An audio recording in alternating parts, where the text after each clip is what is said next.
Welcome to our channel. Today we how to activate Airtable and Zapier for project automations, detailed guide step by step clearly. To activate Airtable and Zapier for project automations, start by logging into your Airtable account. If you don't have an account yet, create one by visiting the Airtable website and completing the sign-up process. Once logged in, create a new base or open an existing base where you want the automation to occur. In Airtable, set up your tables with the necessary fields that will be used for the automation. Now, navigate to the Zapier website and log into your Zapier account. If you're not a user yet, sign up for a Zapier account on their homepage.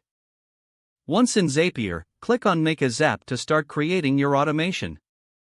In the Trigger App search bar, type in Airtable and select it. Choose an appropriate trigger event, such as new record or updated record, based on. Click Continue and connect your Airtable account.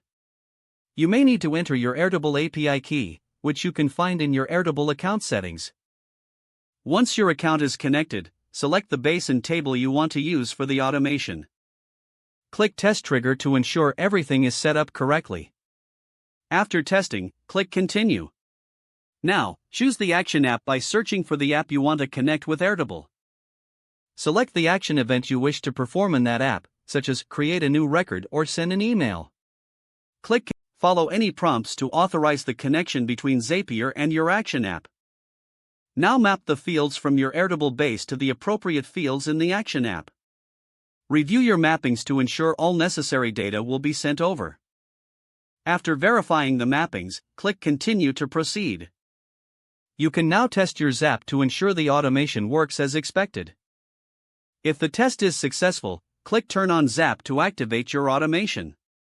Your Airtable and Zapier integration is now complete and ready to streamline your project management tasks.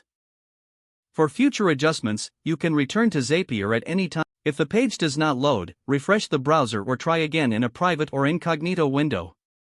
Make sure you are using the correct email address, then retype it carefully to avoid small typos. If your password is not accepted, use the reset option and create a new strong password you can remember.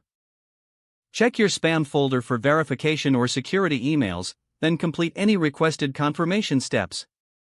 Enable two-factor authentication if available to improve account security and reduce unauthorized access risk. Don't forget to like this video and subscribe to our channel for more step-by-step tech guides.